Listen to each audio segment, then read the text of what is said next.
Hey, welcome back, everybody. Our kombucha is ready to be bottled up. I've got all the supplies out. We are going to get busy getting this bottled up and into the fridge. I am not going to do a second ferment. If I did a second ferment, I would just bottle it up and then leave it on the counter to get more carbonation. So we are going to go ahead and pour our kombucha out. I've already given a taste test and it's perfect for my liking. But first, we are going to get our scobies out of here and put it into our SCOBY hotel. So let's go ahead and get started with that.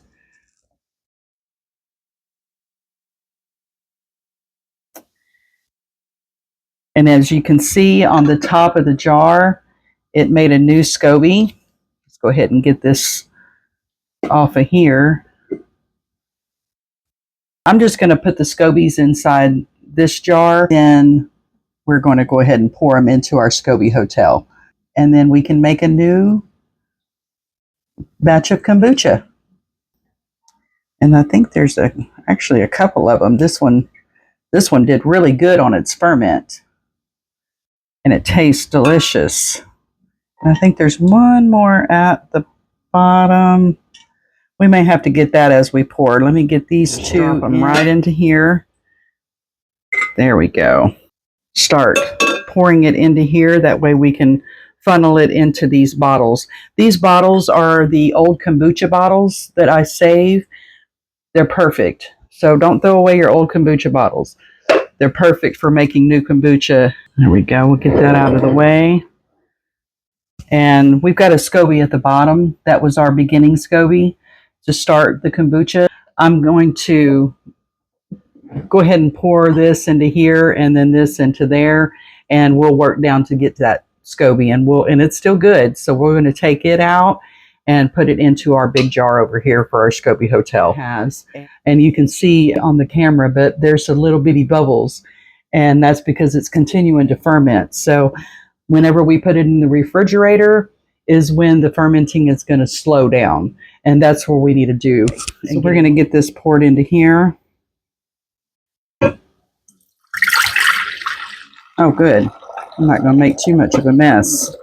And I may have more kombucha jars out than I need. I think I'm going to go ahead and move this jar down below and go ahead and put its little cover on. Just all of these jars are clean and sterile. You need something that can hold the pressure. So if you're going to do the second ferment, then you definitely need a good bottle that'll hold the pressure, because this continues to ferment. It continues, the gases still build up in it. So you need a good, strong bottle. That's another reason why I save the old kombucha bottles. But you can also purchase bottles online on Amazon. They have plenty of selection that are perfect just for this. And I actually have some, but these seem to work better in the fridge. Put our funnel up here and see if we can't get a good pour. And you want to leave a little headspace. You don't want to fill it up to the top. And if you see in the bottle, there's little floaties around. That's what's called the mother. That comes from the SCOBY. And that is exactly what you want to see. Okay, we got one bottle down. And let's grab another bottle. Get another bottle ready. And you have all the natural probiotics that you need for your body. It's good gut health. It's a very easy recipe. And in the description below, I'll have everything listed of the different items that I'm using. So let me get back to pouring here and get everything in the jars. Get another bottle. And that's going to be some really good kombucha. We got one here. And we still have some in the jar. I think what I'm going to do is go ahead and get this jar and pour some more into it. I'm going to take my SCOBY and get it over into the SCOBY hotel so we can get rid of that there. I'm trying to not let it drop in and make a big splash. This was the original SCOBY that we used to get this kombucha started. I think that's good. We'll just use the rest of that and just pour it into the SCOBY hotel, which would be plenty. Get this last one poured up. Kind of leaning in there. Okay. So we're going to take that. We are going to take the rest of what's in this jar. And we're just going to put it on into our SCOBY hotel. So that way we're ready to go when we want to make some more kombucha.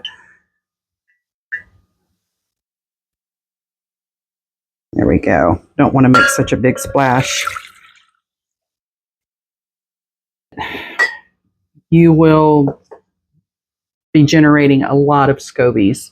Eventually they do start wearing down, and usually it's the ones that are more on the bottom, so you would take it and just throw it out. People cook them. There's all kinds of recipes for making use of your old scobies. If you have chickens, you can feed them to your chickens. There's, like I said, there's many different ways to use them. Right now mine aren't old enough for anything like that, so they just generate very fast. I'm going to go ahead and put this other SCOBY in here, and then we'll just pour the rest of it into here during this process. Usually it's 7 to 14 days, so mine met at 9, so that was kind of perfect. So I'm going to take the rest of this. I'm just going to go ahead and pour it in to the hotel here. I'll take this old top right here that I had on the other bottle or the other jar and just kind of give it a wipe down, make sure nothing's wet.